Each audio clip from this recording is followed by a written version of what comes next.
Amala village food சேனல்ல இருந்து நம்ம அமலா போட்ட ஒரு ஹோம் டூர் வீடியோவை எத்தனை பேர் பார்த்துருக்கிறீங்க? அப்படி பார்த்துருந்தீங்கன்னா அதெல்லாம் ஒரு வீடு, அதுக்கு ஒரு ஹோம் டூரா அந்த மாதிரி எத்தனை பேர் நினச்சிருக்கிறீங்க? ஸோ அப்போனா ஒரு ஹோம் டூர் வீடியோவை சாதாரணமாக இருக்கக்கூடியவங்க போட முடியாதா? பெரிய பெரிய வீடு வச்சிருக்கவங்க தான் போட முடியுமா? வர வர பார்த்தீங்கன்னா கேவலம் என்னோட கக்குசை பாருங்க அப்படின்னு சொல்லிட்டு பாத்ரூம் டூர்லாம் போட ஆரம்பிச்சிட்டாங்க. ஓகே, ஃபைனலாக ஒரு ஹோம் டூர் வீடியோ எப்படி போடணும், அதுக்கான ப்ரொசீஜர் என்ன, அது எந்த ஃபார்மேட்டில் போடணும், எப்படி போட்டால் மக்களுக்கு போய் ரீச் ஆகும் அப்படிங்கிறத தெரிஞ்சுக்கணும்னா கண்டிப்பாக இந்த வீடியோவை ஸ்கிப் பண்ணாமல் பாருங்கள். ஃபர்ஸ்ட் ஆஃப் ஆல் இந்த ஹோம் டூர் வீடியோஸ்லாம் எங்கே ஸ்டார்ட் பண்ணியிருக்கிறாங்கன்னு பார்த்தீங்கன்னா எல்லாமே இங்கிலீஷ் சேனல்ஸ்லேருந்து தான் ஸ்டார்ட் பண்ணியிருக்கிறாங்க. ஸோ அவங்கள பார்த்து நம்ம ஆளுங்க நிறைய பேர் இந்த மாதிரியான வீடியோக்கள் பண்ண ஆரம்பிச்சிட்டாங்க. ஆரம்ப காலகட்டத்தில் ஒரு ஹோம் டூர் வீடியோஸ்னால் நார்மல் பீப்புள்ஸ் யாரும் பண்ண மாட்டாங்க. ஒரு சினிமா செலிபிரிட்டி பண்ணுவாங்க, ஒரு பொலிட்டீஷியன்ஸ் பண்ணுவாங்க. ஸோ அந்த மாதிரி பெரிய பெரிய ஆளுங்க தான் பண்ணுவாங்க. ஏன்னா அவங்க வீடு தான் பார்க்க பெருசாக இருக்கும், அவங்க வீட்டில் கார் போர்ட்டிக்காக இருக்கும், ஒரு வராண்டா இருக்கும், ஒரு மீட்டிங் ஹால் இருக்கும், ஸோ கிச்சன் டைனிங் டேபிள்ஸ் இந்த மாதிரி நிறைய காட்டுவாங்க. ஸோ அந்த மாதிரி தான் பண்ணிட்டு இருந்தாங்க. இப்போ என்ன ஆயிடுச்சுன்னா யூடியூபர்ஸ்லாம் வந்ததுக்கப்புறம் யூடியூபர்ஸ் நிறைய பேர் பண்ண ஆரம்பிச்சிட்டாங்க. குறிப்பாக அவங்க எதுக்காக பண்ணுறாங்கன்னா, ஒரு வீடை எப்படி ஆர்கனைசேஷன் பண்ணணும், கிச்சன் ஆர்கனைசேஷன் எப்படி இருக்கணும், ஒரு வீட்டை எப்படி அழகாக வச்சுக்கிறது, ஒரு வீட்டை எப்படி சுத்தமாக வச்சுக்கிறது, ஒரு வீட்டை எப்படி நல்ல முறையில் பராமரிக்கிறது, அந்த மாதிரியான டிப்ஸ் நிறைய சொல்ல ஆரம்பிச்சிட்டாங்க. ஸோ அதை பார்க்குறதுக்கு பார்த்தீங்கன்னா ஒரு கூட்டமே கிடக்குது. ஏன்னா எல்லாருக்குமே தன்னோட வீடை ஒரு அழகாக காட்டணுங்கிற ஆசை எல்லாருக்கும் இருக்க தான் செய்யும். ஸோ அதுலேயும் இப்போ என்ன ஒரு ப்ராப்ளம்னா, நிறைய பேர் என்ன நினைக்கிறாங்கன்னா, பொதுவாக ஒரு ஹோம் டூர் வீடியோ பார்க்குறவங்கள பெரிய பெரிய வீடாக தான் காட்டுறாங்க. ஸோ அவங்க வீட்டுக்கு கூடிய பாத்ரூம் சைஸ் தான் என் வீடியோ இருக்குது. ஸோ நான் எப்படி ஹோம் டூர் வீடியோஸ் போட முடியும் அப்படின்னு சொல்லி நிறைய பேர் நினச்சிட்டு இருக்கிறாங்க.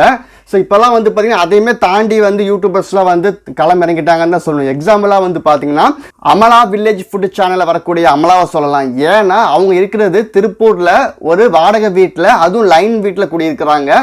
அந்த வீடு பார்த்தீங்கன்னா 10க்கு 12 தான். அந்த வீட்டில் ஒரே ஒரு ஹால் தான் இருக்குது, வேற எந்த ரூமே கிடையாது. அப்படி இருந்துமே ஒரு ஹோம் டூர் வீடியோ போடுறாங்கன்னா அப்போ எந்த அளவுக்கு அவங்க டெக்னிக்கலாக அந்த வீடியோவை பண்ணியிருப்பாங்கன்னு சொல்லி நீங்கள் நினச்சி பார்க்கணும். மெயினாக ஹோம் டூர் வீடியோவுக்கு என்ன முக்கியம்னா, ஃபர்ஸ்ட் அவங்க வீட்டை ரொம்ப கிளீனாக வச்சுக்கணும், அது முக்கியம். ரெண்டாவது இருக்கக்கூடிய பொருட்களில் வீட்டில் 4 பொருள் இருந்தாலுமே அதுக்கான இடத்துல அழகாக அடுக்கி வச்சோம்னா அது பார்க்க இன்னும் ப்ரெசென்டபுளாக இருக்கும். அந்த மாதிரியான அந்த வே ஆஃப் கிரியேட்டிவ்னஸ் அவங்களுக்கு இருக்கணும். இதெல்லாம் சேர்ந்ததுனால தான் அமலாவால் சின்ன ஹாலை வச்சுட்டே ஒரு ஹோம் டூர் வீடியோ போட முடிஞ்சுச்சு.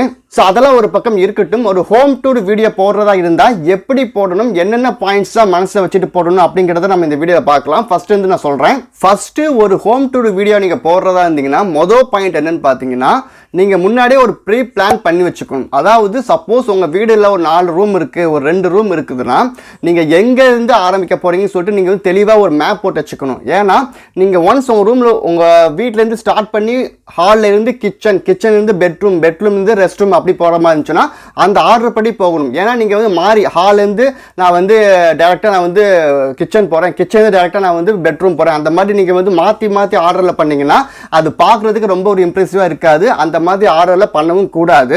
இப்போ ஒரு பிளான் நீங்கள் ரெடி பண்ணியாச்சு, இதை தான் நான் பண்ண போகிறேன், இதை தான் காட்ட போகிறேன், ஸோ நீங்கள் ரெடி பண்ணிட்டீங்க. ரெண்டாவது என்ன பண்ணணும்னா, உங்கள் வீட்டை ரொம்ப க்ளீனாக வச்சுக்கணும். ஸோ எல்லா பொருட்கள், எல்லா பாத்திரங்கள், தரைய, செவுத்த, டாட்ஸு, மேலே கீழே எல்லாமே நீட்டாக கழுவி வச்சிடணும். வீடியோ எடுக்கிறதுக்கு முன்னாடி வீடை ரொம்ப க்ளீனாக வச்சதுக்கப்புறம் தான் நீங்கள் அந்த வீடியோவை ஷூட் பண்ணணும். ஸோ ஃபஸ்ட்டு பார்த்தீங்கன்னா மேப் செட் பண்ணணும். ரெண்டாவது கிளீனிங், அது ரொம்ப முக்கியம்.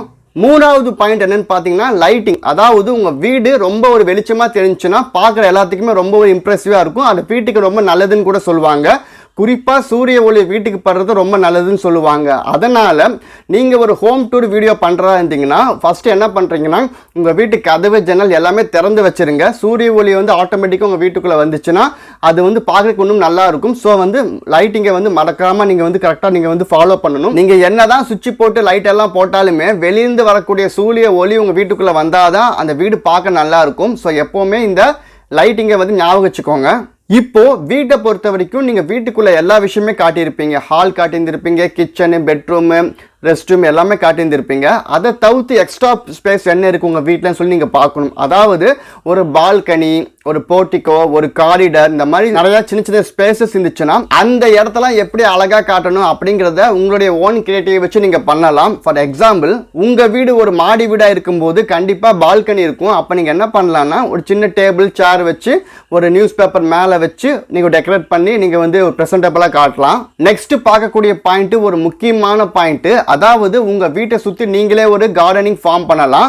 உங்கள் வீடு பெரிய வீடாக இருக்குது, எங்கள் வீட்டுக்கு முன்னாடி 2 கார் நிறுத்தலாம் அப்படின்னு நீங்கள் சொன்னீங்கன்னா நிறைய பூச்செடியாக வாங்கி அடுக்கி வைக்கலாம். அந்த மாதிரிலாம் பெரிய வீடுலாம் எங்களுக்கு கிடையாது. எங்கள் வீடே ஒரு சின்ன வீடு தான். முன்னாடிலாம் எந்த விதமான இடமும் கிடையாது அப்படின்னு சொன்னீங்கன்னா நீங்கள் உங்கள் தெருவுலேருந்தே நீங்கள் வந்து செடிகளாக வைக்க ஆரம்பிக்கலாம். உங்கள் தெருவே வந்து அழகு நீங்கள் படுத்தலாம். ஸோ அந்த மாதிரியான வாய்ப்புகள்லாம் இருக்குது. ஸோ அதனால் என்ன சொல்ல வரேன்னா, ஒரு ஹோம் டூர் வீடியோவுக்கு உங்கள் ஏரியாவிலேருந்தே நீங்கள் வந்து காட்ட ஆரம்பிச்சிங்கன்னா அது வந்து பார்க்கும்போது ஆடியன்ஸுக்கு இன்னமும் வந்து ஒரு ஈகர்னஸ் வந்து கிரியேட் பண்ணும். ஸோ நான் இந்த வீடியோ பண்ணுறதுக்காக நிறைய ஹோம் டூர் வீடியோஸ்லாம் பார்த்தேன். நிறையா யூடியூபர்ஸோட ஹோம் டூர் வீடியோஸும் பார்த்தேன். பெரிய பெரிய செலிபிரிட்டிஸோட ஹோம் டூர் வீடியோஸும் பார்த்தேன்.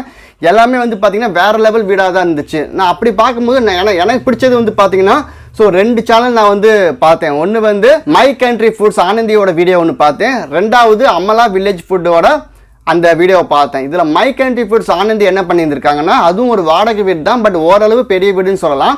ஸோ அவங்க வீட்டுக்கு முன்னாடி நிற்க வச்சிருக்கக்கூடிய அந்த காரு போர்ட்டிக்கோ எல்லாமே காட்டினாங்க. வீடை ஓப்பன் பண்ணி சைடில் வந்து ஒரு தையல் மிஷினு, ஒரு பெரிய டிவி, இந்த பக்கம் வந்து பார்த்திங்கன்னா ஒரு கிச்சனு, ஸோ அதுக்கப்புறம் பெட்ரூம்குள்ளேயே வந்து பார்த்தோன்னா மாஸ்டர் பாத்ரூம் இருக்குது, இதெல்லாம் காட்டினாங்க. அதே மாதிரி ஓப்பன் ஸ்பேஸு, அந்த ஸ்பேஸை வந்து எப்படி வந்து அவங்க யூட்டிலைஸ் பண்ணுறாங்க. ஸோ சின்ன காலி இடம் இருக்குது, அங்கே வந்து ஒரு பைப் வச்சு ஒரு வாஷிங் மிஷின் அங்கே வந்து வச்சுருக்குறாங்க. இந்த மாதிரி நிறைய விஷயங்கள் நான் பார்த்தேன் அவங்களோட வீடியோவில். அட் த சேம் டைம் இப்போ அமலா வில்லேஜ் ஃபுட்டில் வந்து பார்த்தோம்னா அமலாவோட வீடியோ பார்க்கும்போது அவங்க வீடு ஒன்றுமே கிடையாது, ஜஸ்ட் ஒரு லைன் வீடு தான். அந்த வீட்டில் வந்து ஒரு பேச்சுலர்ஸ் வீடு மாதிரி தான் இருக்குது, ஒரே ஒரு ஹால் தான் இருக்குது. அப்படி இருந்துமே ஆனந்தியை விட அமலாவோட வீடியோ வந்து பார்க்க ரொம்ப நல்லா இருந்துச்சு. என்ன காரணம்னு பார்த்தீங்கன்னா, அவங்க வச்சுக்கூடிய அந்த லைட்டிங் ஃபெசிலிட்டி ரொம்ப நல்லா இருந்துச்சு.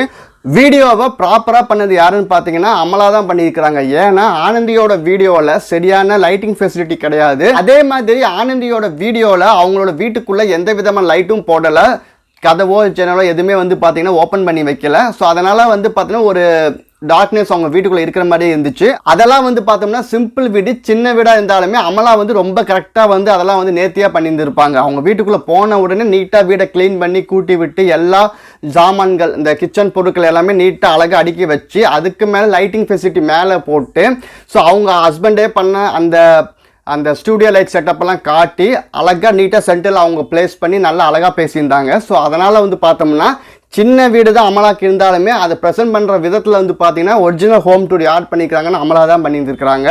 அதுக்கப்புறம் வந்து ஆனந்தியோட வீடு பெரிய வீடாக இருந்தாலுமே அதை வந்து ப்ரெசென்டபுளாக அவங்களுக்கு வந்து பண்ண தெரியாதனால அந்த வீடியோ வந்து பார்த்தோம்னா எனக்கு பெருசாக படலை. ஈவன் வந்து பார்த்தோம்னா அமலாவோட வீடியோவோட ஆனந்தியோட வியூஸ் அதிகமாக போனாலுமே அமலாவோட வீடியோ தான் பெஸ்ட்டு நான் சொல்லுவேன். ஸோ நீங்கள் என்ன நினைக்கிங்கன்னு சொல்லிட்டு கீழே கமெண்ட்டில் சொல்லுங்கள். ஓகே, நாம் இன்றைக்கி இந்த வீடியோவில் என்ன பார்த்தோம்னா, ஒரு ஹோம் டூர் வீடியோ ப்ராப்பராக எப்படி போடணும், அதுக்கு என்னென்ன ப்ரொசீஜர்ஸ் இருக்குது, என்னென்ன பாயிண்ட்ஸாக வந்து வீடியோ போடுறதுக்கு முன்னாடி வந்து நம்ம தெரிஞ்சுக்கணும் அப்படிங்கிறதெல்லாம் பார்த்தோம். அதே மாதிரி தமிழில் யார் பெஸ்ட்டாக ஹோம் டூர் வீடியோ போட்டாங்க அப்படின்னு சொல்லியும் பார்த்தோம். இதெல்லாம் பார்த்துருக்கக்கூடிய நீங்கள் ஒரு யூடியூப் பிகினராக இருந்தீங்கன்னா, ஒரு ஹோம் டூர் வீடியோ போடணும் அப்படின்னு சொல்லி ஆசைப்பட்டீங்கன்னா இந்த பாயிண்ட்ஸ்லாம் மனசில் வச்சுட்டு நீங்கள் ஒரு வீடியோ போடுங்க. கண்டிப்பாக வந்து பார்த்தீங்கன்னா அந்த வீடியோ வைரல் ஆகும் அப்படின்னு சொல்லிட்டு இந்த வீடியோவை நான் முடிக்கிறேன். நன்றி, வணக்கம்.